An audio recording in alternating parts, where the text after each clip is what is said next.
C'est une terre où la guerre ne s'est jamais arrêtée.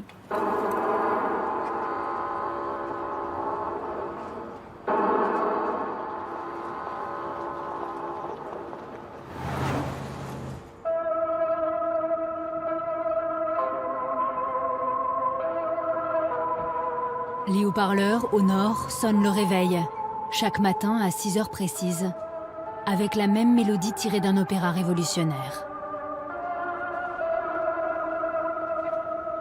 L'histoire d'une jeune infirmière sur le front pendant la guerre, qui cherche son général, qui l'implore de lui montrer le chemin.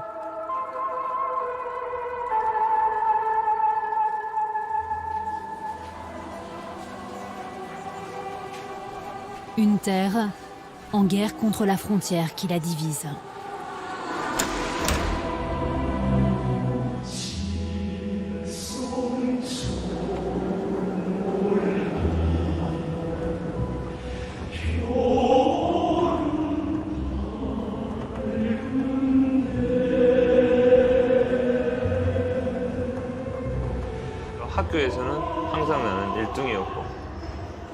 J'ai toujours été le premier de la classe.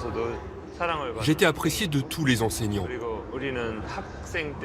Même à l'école, il y avait une hiérarchie entre les élèves avec, au sommet, le délégué de classe et le responsable politique. J'ai occupé ces deux postes pendant mes études. C'est comme ça que j'ai appris à donner des ordres et à gérer les gens.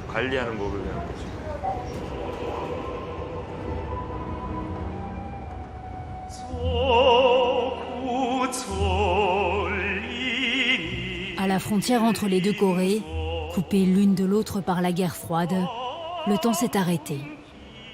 Faute d'un accord de paix, le conflit est suspendu depuis 65 ans. 6 décennies pendant lesquelles la Corée du Nord a mis au point clandestinement une arme dont seules les grandes puissances pensaient avoir le secret, l'arme nucléaire. Alors que Donald Trump, qui rêvait de désarmer Kim Jong-un en lui offrant une rencontre historique, vient d'y renoncer, que les deux ennemis reparlent de guerre, comment ce pays, au banc des nations, parmi les plus pauvres de la planète, a-t-il pu se doter d'un tel arsenal? Seuls ceux qui ont fait partie du système en connaissent les secrets. Plusieurs années d'enquête ont été nécessaires pour trouver leurs traces. Ceux qui témoignent ont voulu nous raconter une tragédie en cours de celles et ceux voués à ramener à tout prix de l'argent dans le pays. Celle des hommes du dictateur.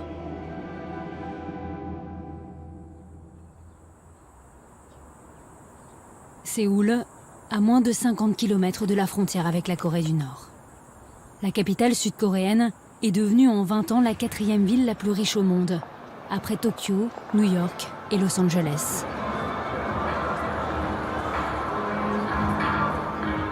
C'est là que se termine souvent la cavale de ceux qui fuient la Corée du Nord. Ce jeune haut fonctionnaire nord-coréen est arrivé à Séoul après un périple de milliers de kilomètres à travers la Chine. Il vit ici depuis 2 ans sous une nouvelle identité, celle de Michael Kim. Il a 28 ans. Il travaille à mi-temps comme surveillant dans un musée de la capitale. C'est une exposition organisée par la mairie de Séoul d'un appartement témoin de la Corée du Nord, afin de montrer comment les habitants de Pyongyang vivent actuellement. Je suis ici pour aider à la compréhension, en tant que personne qui y a réellement habité.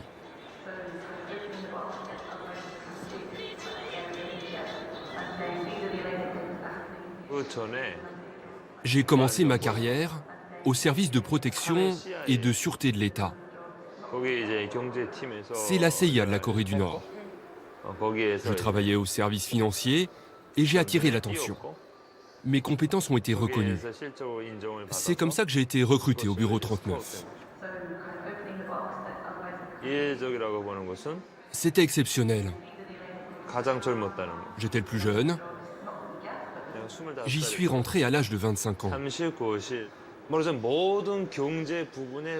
Le bureau 39 s'occupe de l'administration et de la gestion de toutes les activités économiques de plusieurs milliers de sociétés et d'usines créées pour faire gagner de l'argent au régime en dehors des frontières.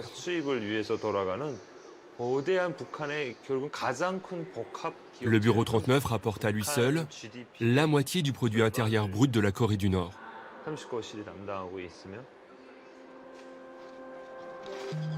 Michael a tout quitté, du jour au lendemain, sans prévenir sa famille. Il en savait trop pour pouvoir continuer à croire au régime.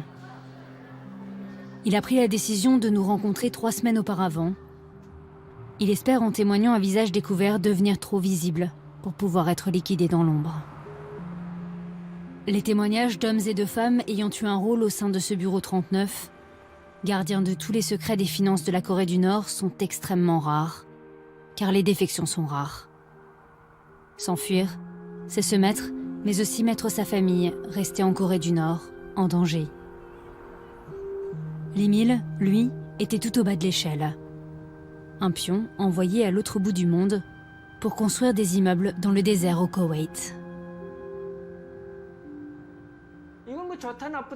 Pour moi, la question n'était pas de savoir si j'en avais envie ou pas. Le temps pressait. On espérait vite partir et avoir de quoi manger. Notre dirigeant, Kim Il-sung, est mort en juillet 1994 et dès l'année d'après, à partir de mai 1995, l'État n'a plus pu distribuer de rations aux citoyens ordinaires. Les gens ont commencé à paniquer. Et c'était la première fois que les rations de nourriture étaient coupées. Moi, j'avais une fille de 2 ans là-bas. Pour pouvoir partir, il faut être marié. Il faut aussi avoir un enfant. Et si vous n'avez pas d'enfant, on ne vous laisse pas partir. Je me suis dit, avec le salaire qu'on nous propose de $120 par mois, si je peux envoyer ça à Pyongyang, une famille de 4 ou 5 peut se nourrir pendant au moins 6 mois. Au bout de 2 mois sans salaire, on a demandé pourquoi on ne gagnait rien. Et on nous a répondu, nous n'avons pas reçu d'instruction du parti nous disant de vous donner votre salaire. Le parti en Corée du Nord, c'est Kim Jong-il, notre général en chef. Cette réponse nous condamnait au silence. Les centaines d'ouvriers ne pouvaient pas dire quoi que ce soit. Alors on a continué à travailler, même de nuit, à la lumière de nos lampes torches, en luttant contre le sommeil, travailler en prenant notre mal en patience. J'ai travaillé 5 mois comme ça, sans recevoir de salaire. Je me suis senti trahi.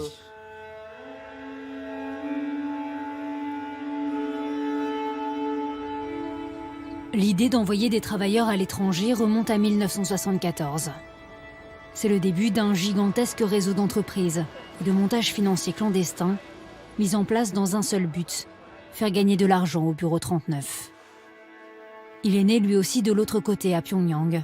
Envoyé à Singapour au début des années 2000 comme représentant de la banque nord-coréenne Northeast Asia Bank, Kim Kwang-jin a fait gagner des dizaines de millions de dollars à la Corée du Nord. En 2003, soupçonné par Pyongyang de divulguer des informations sur les finances du régime, il se réfugie à Séoul, emportant avec lui les secrets des caisses clandestines de la dictature. L'ex-banquier gagne aujourd'hui sa vie en travaillant pour les services secrets sud-coréens. Il les aide à contrer ce régime, auquel il avait dû jurer loyauté éternelle. Notre mission principale est de rapporter des devises étrangères. Et cet argent gagné à l'étranger est secret, complètement secret. Le bureau 39 a été créé par Kim Jong-il. Voilà comment le système fonctionne. Toutes les sociétés nord-coréennes qui génèrent des devises étrangères sont obligées de le déclarer au Kim. Et ensuite, ils sont tenus de reverser l'intégralité de la somme en liquide.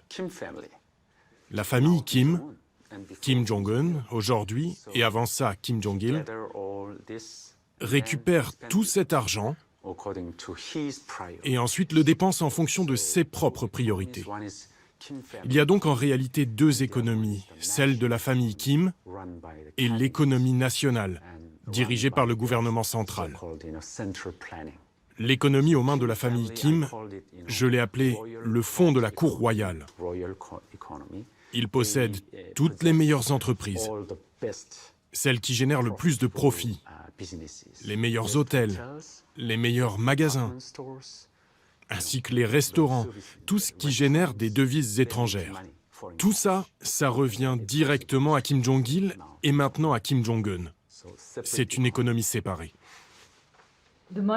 L'argent que vous rapportez ne sera jamais injecté dans l'économie nationale. Non. La Banque centrale, le ministère des Finances et la Banque commerciale n'ont à aucun moment le droit de mettre leur nez dans nos affaires. Jamais. Ils ne peuvent pas poser la moindre question. Kim récupère tout et redistribue. Disons que ça rapporte $1 milliard par an. Il reçoit tout ça en liquide et il l'utilise. En ce moment, le programme nucléaire et balistique consomme beaucoup d'argent. C'est de là que ça vient, du porte-monnaie de Kim Jong-un. On a différentes sortes de travailleurs. Au maximum, je pense qu'on en a 150 000. Je dirais 50 000 en Russie, un peu plus en Chine, et les autres sont disséminés dans le monde. Et ces 150 000 personnes font gagner beaucoup d'argent. 70 à 80% de leur salaire est confisqué par le régime. Disons que chacun d'eux rapporte $100 par mois. Ça fait un total de 15 millions. 15 millions de dollars par mois. Mais ils ne gagnent pas que $100 par mois. Ils gagnent plus. Plusieurs centaines de dollars, minimum. Donc beaucoup d'argent revient comme ça à Kim Jong-un. La taille du fonds secret des Kim, qui est aujourd'hui le fonds de Kim Jong-un, a augmenté de façon spectaculaire ces 20 dernières années. Il peut donc acheter plus de choses et continuer son programme nucléaire et balistique.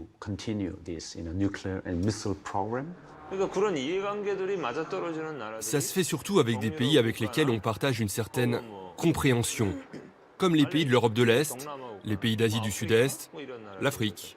On a des travailleurs partout. En Pologne, en Ukraine, en Ouzbékistan, en Mongolie.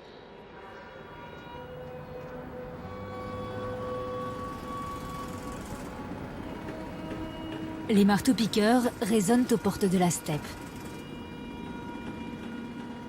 Les yourtes viennent s'agglutiner aux immeubles. Chaque jour, le béton de la capitale mongole, Oulan-Bator, gagne un peu plus de terrain. Communiste pendant 70 ans, la Mongolie a gardé de cette époque ses monuments à la gloire du bloc soviétique, mais elle a rejoint le camp capitaliste à la chute de l'URSS.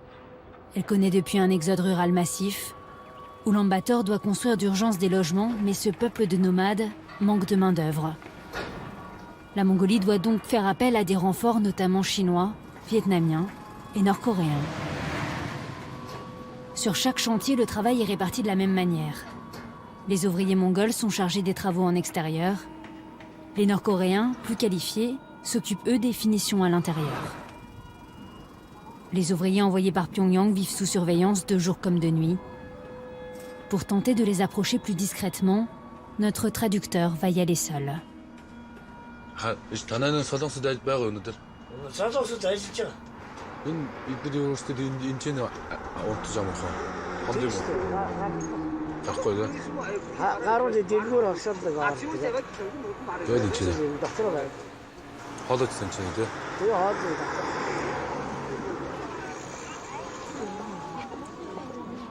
La Corée du Nord veut empêcher à tout prix que ces travailleurs entrent en contact avec le monde extérieur et découvrent une autre réalité que celle de la propagande dans laquelle ils vivent depuis toujours.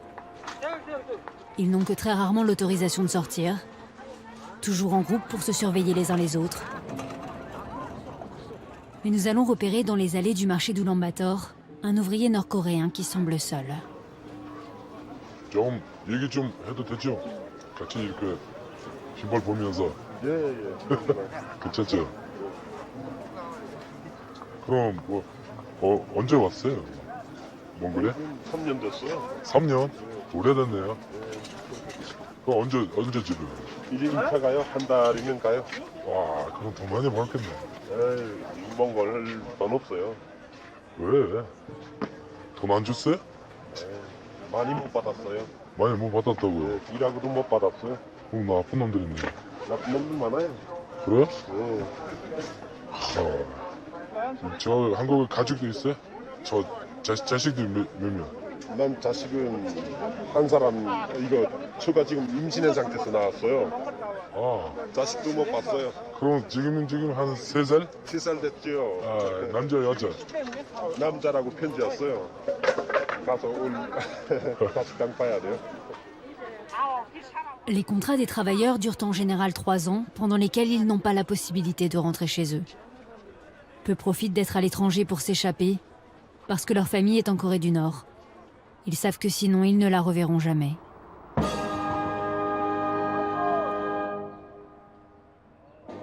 La Mongolie cautionne-t-elle la présence de ces travailleurs sur son sol? Personne, ni au sein de l'administration, ni des entreprises employant des Nord-Coréens, n'a accepté de nous rencontrer.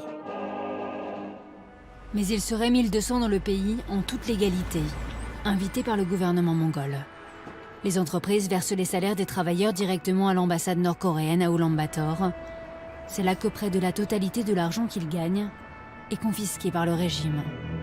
Le reste, au mieux quelques dizaines d'euros par mois, revient aux travailleurs qui envoient cette somme en Corée du Nord pour aider leur famille. Les travailleurs des chantiers de construction ne sont pas la seule manne du régime.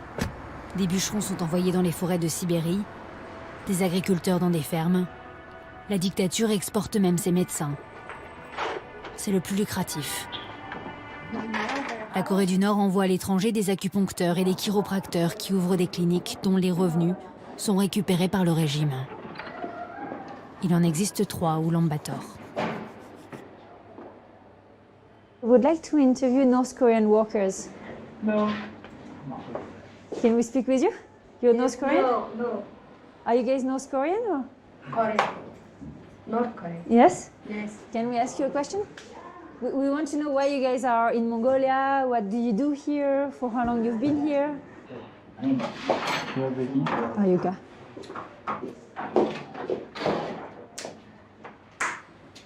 Чингээс ямар нэг юм ил эмчнэр бол тийм ярих хэрэг байхгүй юу? Ардсан солонгосын эмчнэр учраас тийм ярихгүй.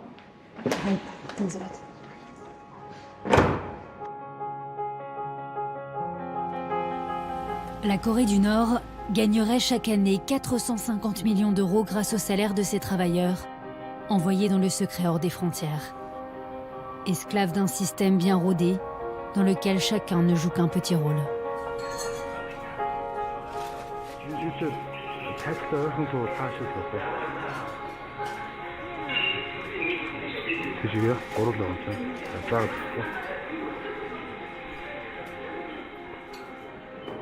Elles doivent sourire, chanter et danser pour aider leur pays. Il existe 130 restaurants nord-coréens dans le monde, 3 à Ulaanbaatar. Le modèle est à chaque fois le même. Les serveuses vivent et dorment dans le restaurant, sous surveillance permanente, avec l'interdiction de sortir. Les jeunes femmes sont aussi vendeuses, d'alcool, de cigarettes, d'artisanat. Toutes les recettes termineront dans la caisse secrète du régime.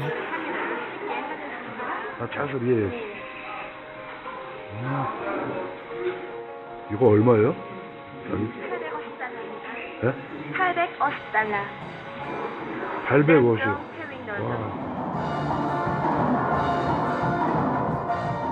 Chaque soir, elles dansent devant les clients pour s'acquitter de leur mission.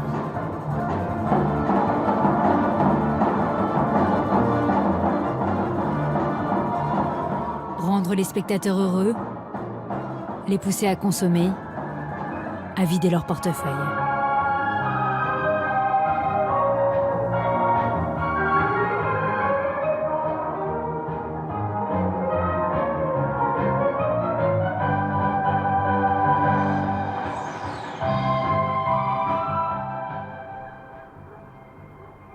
Ce financement secret, il ne doit pas en exister de traces écrites. Les documents pouvant servir de preuve, les reçus, les transactions bancaires, sont systématiquement détruits sur ordre des Kim. Pour cacher son existence à la communauté internationale, mais surtout aux travailleurs et au peuple nord-coréen qui vit à la dure. Pour qu'ils ne se rendent pas compte des millions que la famille Kim se fait sur leur dos.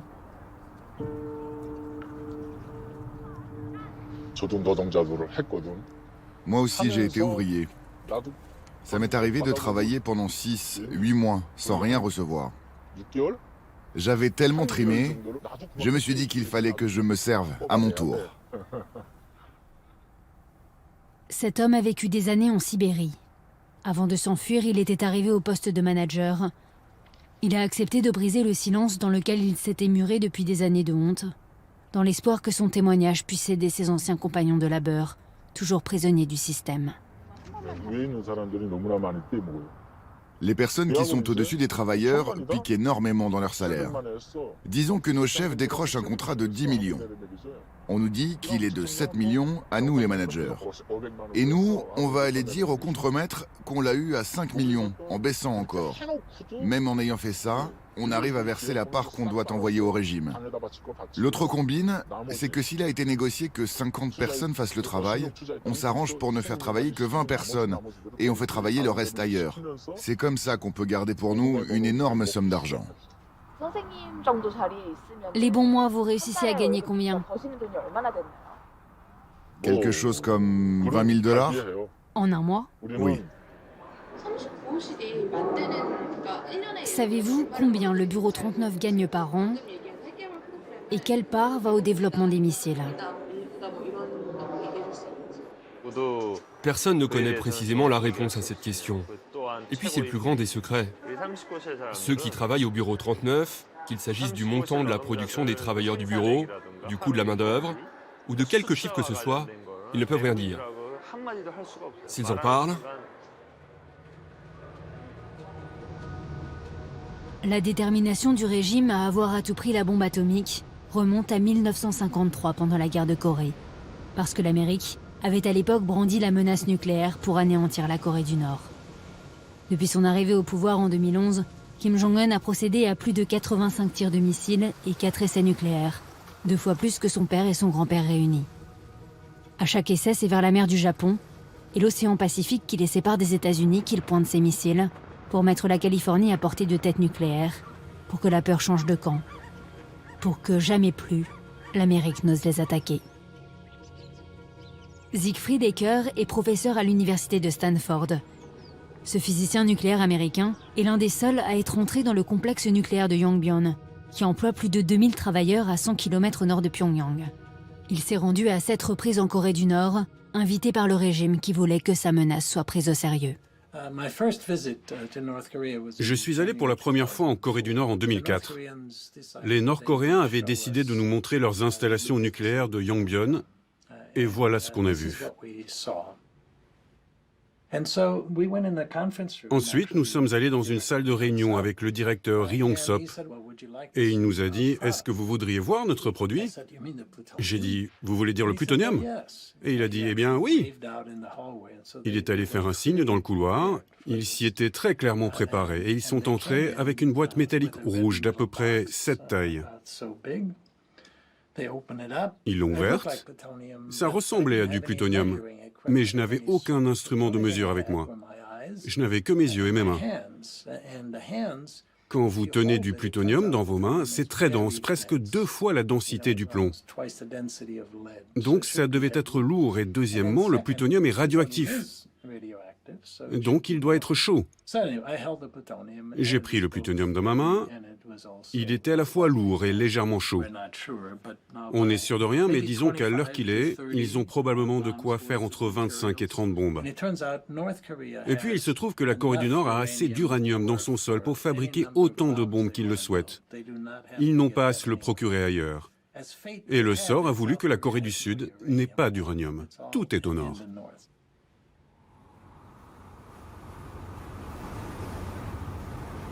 Le 29 novembre 2017, la Corée du Nord prend tout le monde de court, testant son premier missile capable d'atteindre les côtes américaines. Kim Jong-un annonce à son peuple posséder désormais une force nucléaire d'État. Dans le même temps, une course contre la montre est engagée de New York, du siège des Nations Unies. D'une cellule composée de 8 hommes, de 8 nationalités différentes, experts en technologie des missiles, en finance ou encore en transport aérien et maritime.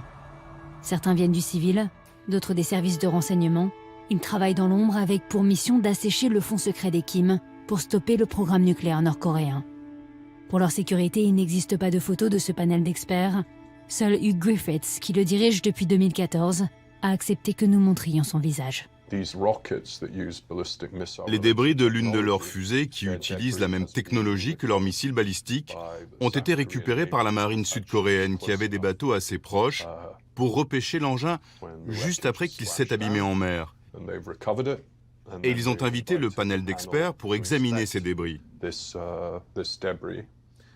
Lors de l'inspection, on note les numéros de série, on prend des photos, et dans de nombreux cas, on est capable de retracer l'origine de ces composants, comment, où et à qui ils ont été achetés.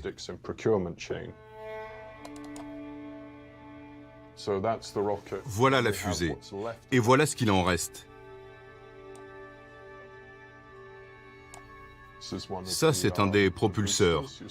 Vous voyez, ils sont assemblés ici tout autour.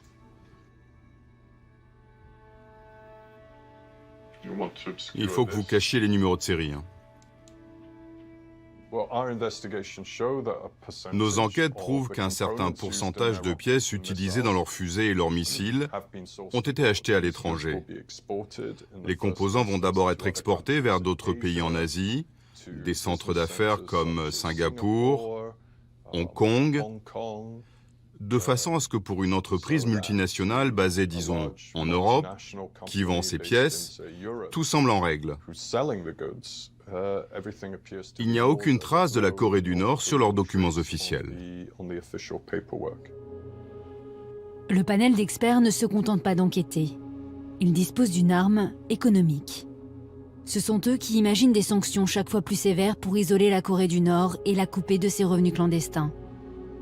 Sur ces recommandations, l'ONU en est à son 9e train de sanctions, dans l'espoir qu'acculées, elles viennent s'asseoir à la table des négociations. Si on considère ce que la Corée du Nord peut exporter aujourd'hui, ils ne vont plus très longtemps se faire de l'argent sur notre dos. Tout est désormais sous le coup de sanctions.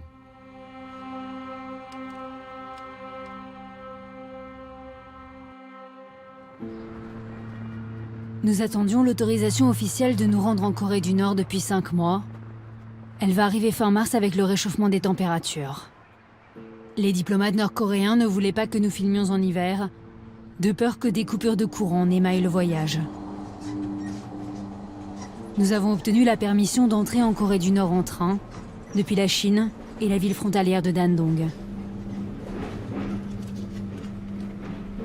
Nous entrons dans ce pays hors du temps, hors du monde, depuis 1953.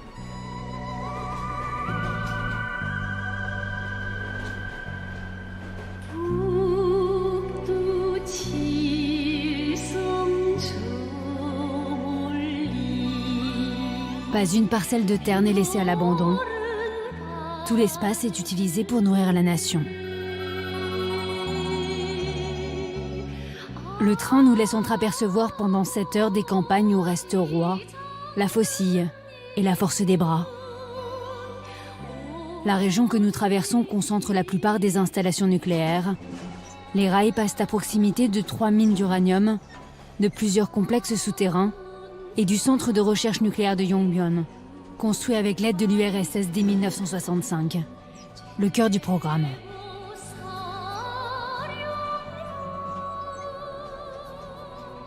Notre escorte nous attend à Pyongyang, la capitale. Nous entrons dans un monde dévolu aux privilégiés du régime.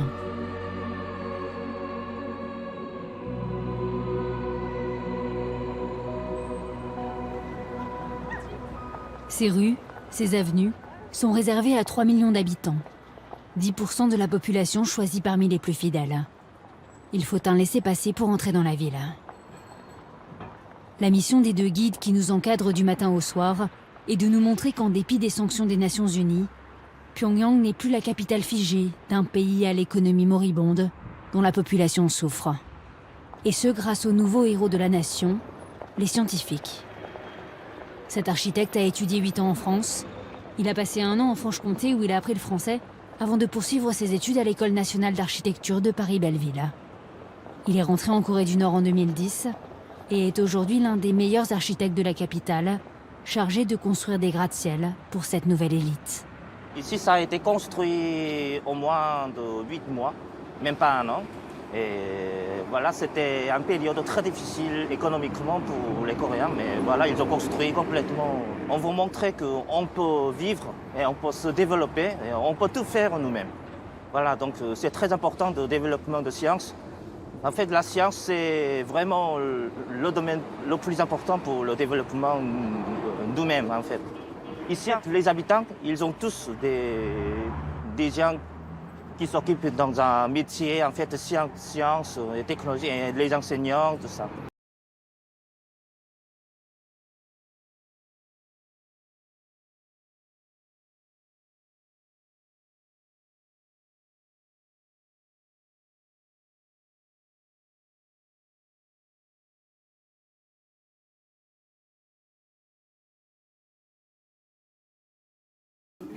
아유. 아이고. 몇 살입니까? 6살입니다. Voilà, vous voyez ces images. Ça résume tout en fait. C'est notre chef leader qui attribue directement. Comme ça. C'est un grand. Enfin, c'est considéré comme une grande gloire pour les Coréens, ce genre de moment. Quand on a emménagé ici, j'étais tellement heureuse que je n'arrêtais pas de pleurer en pensant à son amour. Le maréchal porte beaucoup d'attention aux scientifiques et ils lui rendent en travaillant dur. Cela fait 30 ans que mon mari est scientifique. 30 ans! Son mari enseigne la mécanique des fluides à l'université Kimchek, l'école polytechnique nord-coréenne. L'appartement qui leur a été alloué fait 200 mètres carrés. Les meubles sont aussi offerts par le régime. Tous, à Pyongyang, ne sont pas logés dans ces tours modernes. Mais cette famille n'est pas non plus une exception. Kim Jong-un inaugure un nouveau quartier par an depuis qu'il dirige le pays. Une 50aine de nouveaux immeubles, tous sortis de terre en quelques mois, et offerts aux scientifiques et à diverses familles méritantes aux yeux du régime. L'une de ces tours abrite l'un des bureaux d'études des architectes de Kim Jong-un.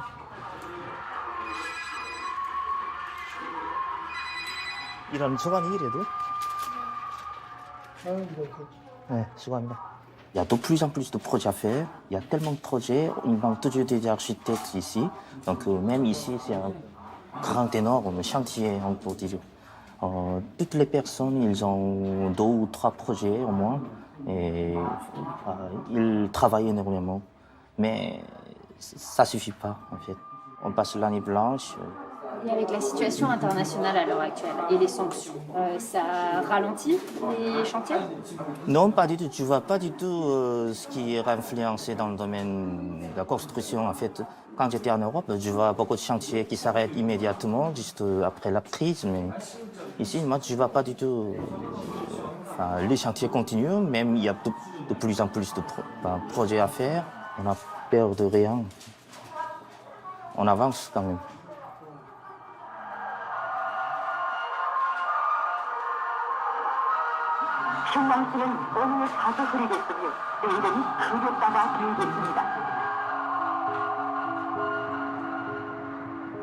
Comment la Corée du Nord finance-t-elle ces nouvelles constructions? Est-elle hermétique aux sanctions? Dans les rues, les tenues monochromes du socialisme ont pris des couleurs en 3 ans. L'ambiance est presque décontractée. Le régime tient toujours sa population d'une main de fer. Le moindre geste, la moindre parole critique peut mener dans l'un des multiples camps de prisonniers politiques que compte toujours le pays.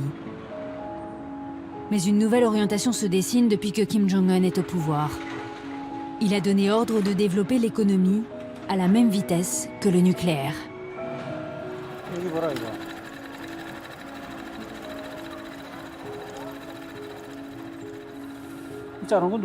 Qui a coupé tout ça?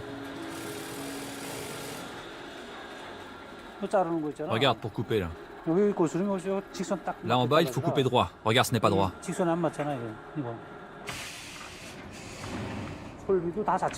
Nous avons construit nous-mêmes nos équipements.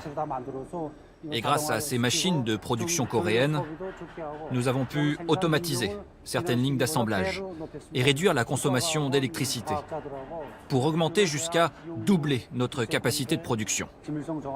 Les scientifiques de l'Académie des sciences et les chercheurs de l'université Kim Il-sung, tous ont coopéré pour fabriquer nos équipements. D'où viennent les matériaux pour fabriquer les chaussures? Aujourd'hui, à cause des manœuvres de nos ennemis, nous n'avons pas de matériaux d'importation. Nous créons donc nos matériaux nous-mêmes, en étudiant chaque composant à notre disposition pour produire nos chaussures.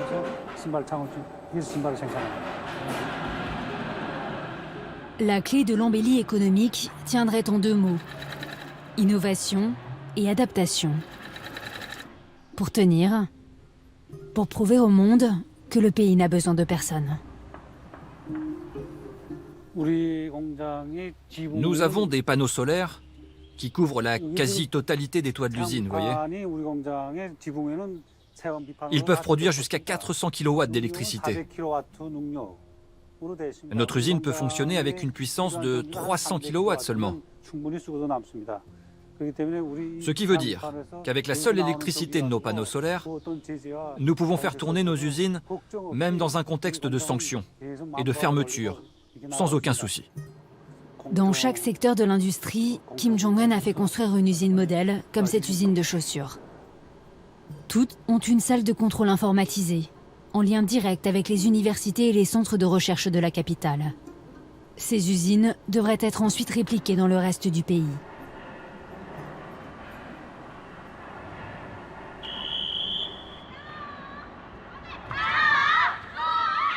Le régime distribue les rôles. Tout est pensé, planifié, jusqu'au destin des hommes.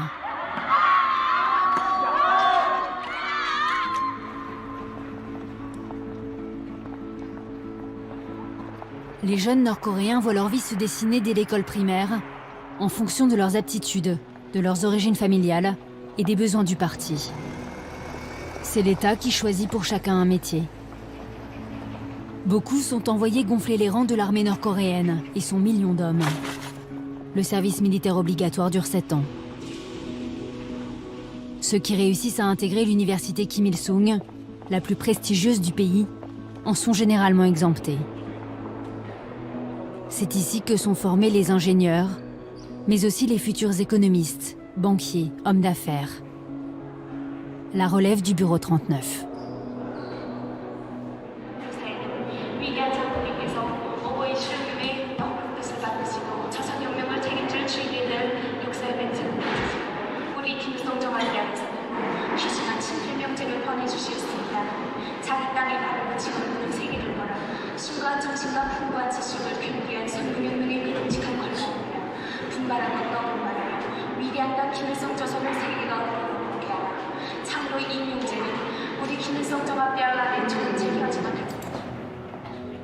Nos demandes pour rencontrer des officiels en charge du programme nucléaire et de la politique sont toutes restées sans réponse. Mais nous avons obtenu, juste avant de quitter la Corée du Nord, une entrevue à l'Académie des sciences sociales de Pyongyang, avec l'un des principaux économistes du régime, le professeur Ri Ki-song. Notre industrie de la défense est déjà bien développée. Comme la guerre qui nous oppose aux États-Unis est une guerre nucléaire, nous avons décidé de concentrer nos dépenses militaires principalement sur l'armement nucléaire afin de dissuader une intervention américaine, ce qui nous a permis d'investir plus d'argent dans le développement économique. La Corée du Nord n'aurait-elle pas intérêt à abandonner le développement des armes nucléaires et à ce que les sanctions des Nations Unies soient levées ? C'est un enjeu qui nécessite une compréhension profonde de l'histoire. Les États-Unis nous ont déclaré la guerre le 28 juin 1950. 3 jours après, en passant une loi sur le contrôle des exportations, ils ont bloqué toutes les exportations en provenance de Corée du Nord. La même année, en décembre, ils ont passé une loi pour nous désigner comme pays ennemi et nous empêcher tout commerce. Cela veut dire que même à l'époque où nous n'avions pas d'armes nucléaires, les États-Unis n'avaient de cesse que de nous suffoquer économiquement. Il n'y a qu'en étant supérieurs aux Américains avec nos armes nucléaires que nous pouvons assurer un développement économique. Maintenant qu'ils ne peuvent plus nous menacer, même avec leurs armes, nous sommes enfin en mesure de procéder au développement économique sans inquiétude. Qu'est-ce que vous en pensez?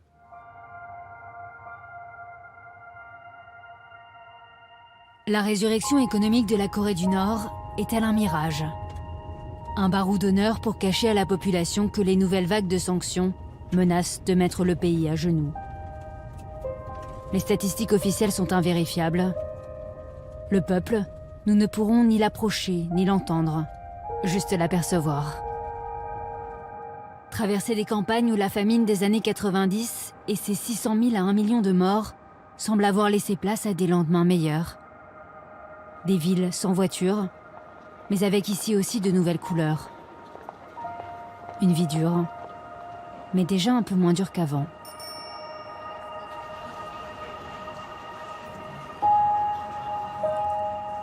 De son enfance passée en partie sous une fausse identité en Suisse, Kim Jong-un a-t-il ramené des rêves de modernisation et d'ouverture? Fort de sa bombe nucléaire qui le protège hors des frontières, le jeune dictateur assoit son emprise dans le pays. Là où ses ancêtres érigeaient statues et palaces, lui se veut bâtisseur de patinoires, de bowling, de piscines, de musées d'histoire naturelle, de parcs d'attractions. Plus seulement pour les élites. La culture, le progrès scientifique et économique, opium d'un peuple qui a encore du mal à y croire, pour que cette troisième génération de dictature dure. Signe des temps ce soir, les couleurs de la Corée du Nord brillent pour la première fois dans la nuit désormais illuminée de Pyongyang et ses nouvelles tours. La Corée du Nord reçoit-elle de l'aide? La Russie et surtout la Chine sont régulièrement accusées de jouer un double jeu, de voter les sanctions des Nations Unies sans pour autant que le commerce ne cesse, parce qu'ils n'ont ni l'un ni l'autre intérêt à un effondrement du régime de Kim Jong-un. Le fonds secret de la Corée du Nord continue d'être alimenté grâce à une multitude de combines ingénieuses, jusque dans les endroits où on s'y attendrait le moins. Berlin, au cœur de l'Europe. Les autorités allemandes tentent depuis 2016 de faire fermer cette auberge de jeunesse, installée dans l'enceinte de l'ambassade de Corée du Nord. Depuis 2008, le loyer, 38 000 €, était versé chaque mois dans la caisse des Kim. L'Allemagne a fait annuler le bail, mais les propriétaires du City Hostel refusent de quitter les lieux.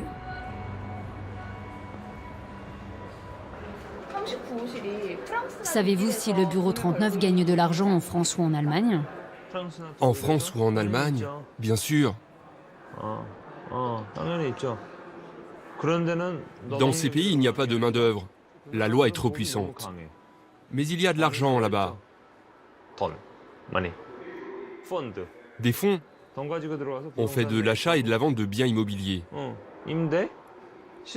Pour les louer et pour faire de la spéculation.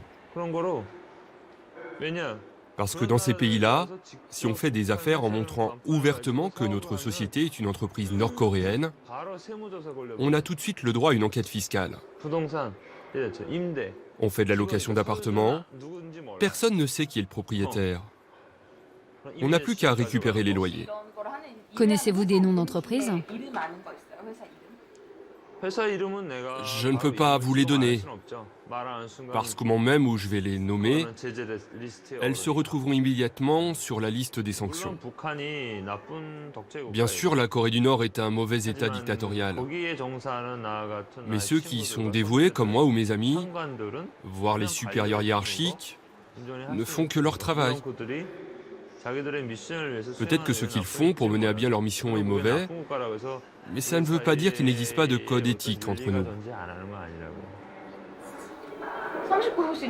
Gagnez-vous de l'argent aux États-Unis? Je n'ai pas vu de cas aux États-Unis.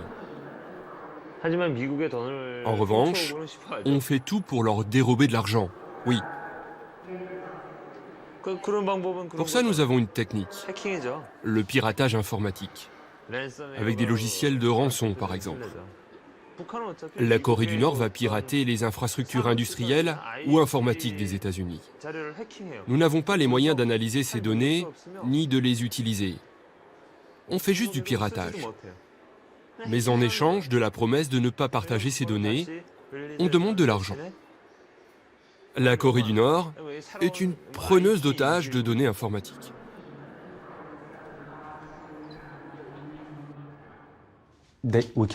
On ne peut pas tout empêcher. Comment pouvez-vous stopper tous les Nord-Coréens?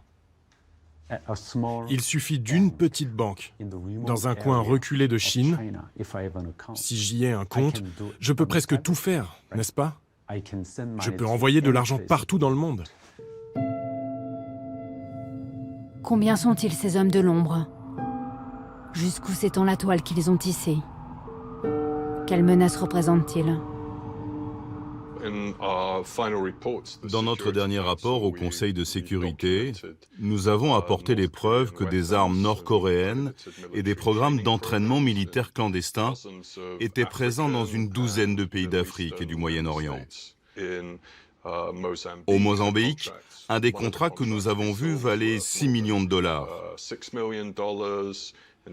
En Tanzanie, le contrat était d'un montant similaire en euros. Un peu plus, si je me souviens bien, peut-être 12 millions. Ils font ça uniquement pour l'argent. Le problème avec les missiles balistiques, c'est que cette technologie n'a pas été fournie à tous les pays qui la voulaient. Donc les Nord-Coréens ont comblé ce vide. Cette prolifération est très alarmante. Il y a eu notamment une installation nucléaire en Syrie qui a été mise sur pied avec l'aide des Nord-Coréens. Et ce genre d'opération est très préoccupante. Les Nord-Coréens ont aussi d'immenses stocks d'armes chimiques. Le destin de la Corée devait se jouer le 12 juin à Singapour. Ils s'enlisent dans l'incertitude et la surenchère nucléaire depuis l'annulation de la rencontre entre Donald Trump et Kim Jong-un. 20 années se sont écoulées depuis que Lee Mil a fui le désert koweïtien où il construisait des immeubles. Il est à nouveau père de famille. Il a 2 fils à Séoul qui savent qu'ils ont une grande sœur, quelque part de l'autre côté de la frontière. Faut pas que tu rajoutes un peu d'huile? Non, sinon ça risque d'éclabousser partout.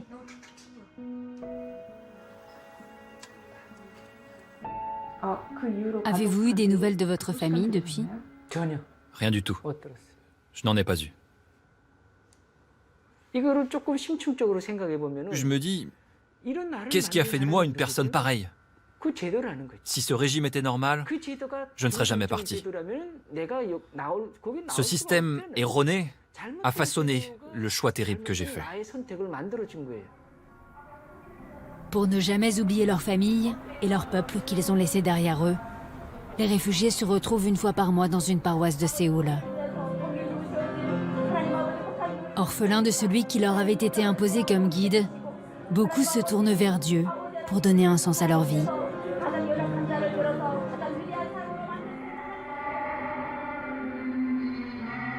Les hommes toujours aux ordres du dictateur, eux, continuent de bâtir en secret la survie du régime.